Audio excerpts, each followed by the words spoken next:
Hi, and welcome to Historical Influence.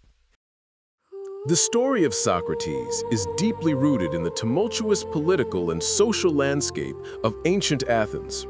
This thriving city-state was home to over 200,000 inhabitants, yet only about 30,000 were considered free citizens who held the right to participate in political life. Socrates himself was a free citizen, though from a simple family. Socrates lived during a period marked by both the peak of Athenian culture, the golden age of Pericles, and severe political catastrophe. Athens suffered defeat in the Peloponnesian War, 431 to 404 BC. This defeat led to the imposition of a pro-Spartan oligarchy known as the 30 Tyrants. This regime lasted 13 months, aiming to replace democracy with oligarchy. The 30 tyrants murdered approximately 5% of the Athenian population, confiscated property, and exiled democrats. The political context surrounding Socrates' later trial was one of recovery, as the democracy was restored in 399 BC. However, the city was unstable, witnessing the power of the people turn into the power of the mob, ochlocracy. In this age, the traditional elite were replaced by those motivated by greed and ambition. The intellectual atmosphere in Athens was equally vibrant and volatile, defined by a shift toward a modern rationalistic and individualistic mentality. This era saw the rise of the sophists, whom the Athenians associated with philosophers like Socrates. Sophists were known as the first paid teachers who taught rhetoric and practical wisdom, often generating controversy. In this environment, Socrates began his career as an intellectual and moral gadfly, attempting to arouse the city from its sluggishness. He believed that open discussion should be valued, as the best way to serve the city was through speaking publicly about the truth.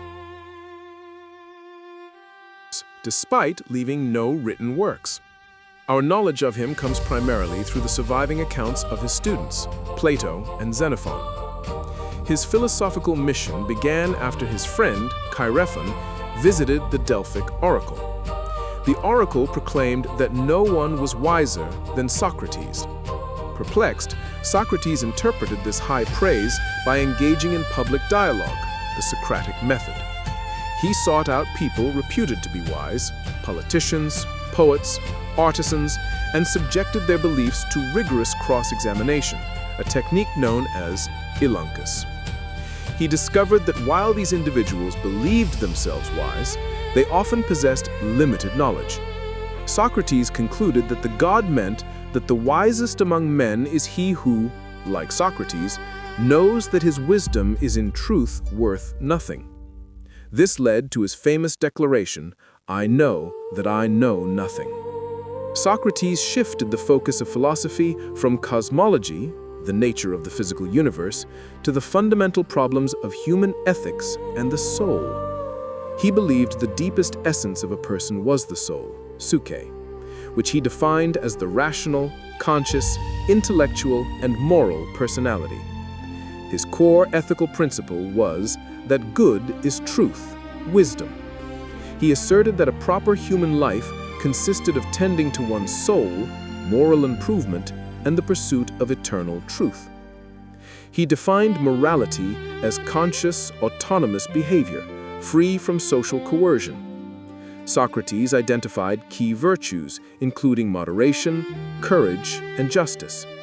He exemplified his philosophy through his life, participating in the Peloponnesian War campaigns and holding minor public office.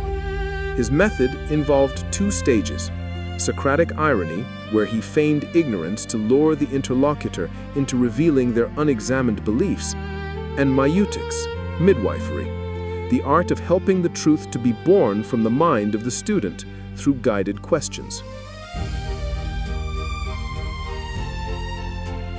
Impiety, as Ibeia, against the Athenian pantheon, and corrupting the youth.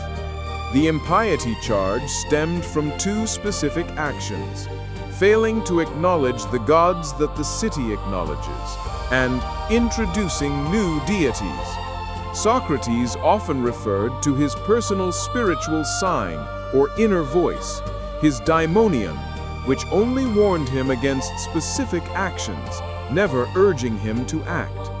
In a modern view, the impiety charge might also be tied to his critique of the sacred mysteries of Eleusis and his association with students who allegedly profaned them. The corruption charge was deeply political, stemming from his association with notorious figures like Alcibiades, responsible for political setbacks, and Critias, the cruelest of the 30 tyrants. His relentless elenctic method threatened the credibility of Athenian leaders and intellectuals, earning him powerful enemies. The official prosecutor was Miletus, supported by Anytus and Lycon. The jury consisted of 501 male citizen jurors, dicasts. Socrates defended himself in 3 speeches, famously refusing to adopt typical legal strategies like tearfully begging for mercy or presenting his weeping wife and children. He insisted the jurors should be guided solely by law. He was convicted by a narrow majority of 280 guilty to 221 innocent. In the subsequent phase, the accuser proposed the death penalty.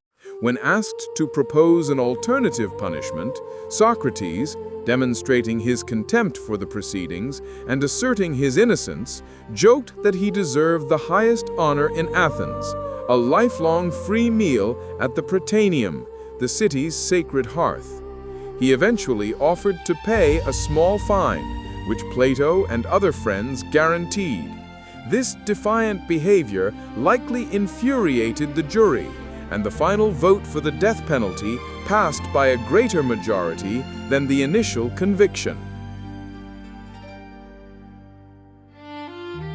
The execution was delayed because of the sacred ship's voyage to Delos. During this month-long reprieve, Socrates remained imprisoned. His friends and followers, particularly Crito, urged him to escape, having arranged and paid bribes to the guards. Socrates steadfastly refused to flee, emphasizing his profound commitment to the rule of law. In the dialogue Crito, Socrates argues that breaking the laws, even unjust ones, would be to destroy the state. He reasoned that by choosing to live in Athens for 70 years, he implicitly entered into a social contract to abide by its laws and rulings. On his final day, documented in Plato's dialogue Phaedo, Socrates was completely serene. He spent his time calmly discussing the immortality of the soul with his friends. He argued that the philosopher should not fear death, as it is merely the separation of the soul from the body. He even suggested that the body is a hindrance and the source of countless troubles, and death is an escape that allows the soul to pursue pure truth. As the sun set, the jailer brought the poison, referred to in the Phaedo simply as to pharmakon, the drug. Socrates drank the cup of hemlock calmly and easily, as if it were wine. The death process was described. Numbness began in his legs, moving slowly upward, while his mind remained perfectly clear and calm. His friends wept, but Socrates admonished them to remain silent and reverent. His final enigmatic words, spoken as the cold reached his heart, were addressed to Crito. Crito, I owe a cock to Asclepius. Will you remember to pay the debt? Crito assured him the debt would be paid, and immediately after Socrates died. Philosophers have debated the meaning of this instruction for centuries. Since Asclepius was the Greek god of medicine and healing, one widespread interpretation, including Nietzsche's view, is that Socrates regarded life itself as a sickness, and death was the cure or release. Socrates' life and death established him as the archetype of the philosopher, influencing millennia of Western thought. The end of the citizen philosopher. Some scholars, like Cornelius Castoriadis, argue that Socrates was the last philosopher-citizen who operated within the polis, city-state, contrasting him with later thinkers like Plato, who philosophized above the polis. His voluntary acceptance of the death sentence, despite its injustice, cemented his image as a figure of unwavering loyalty to the law and state.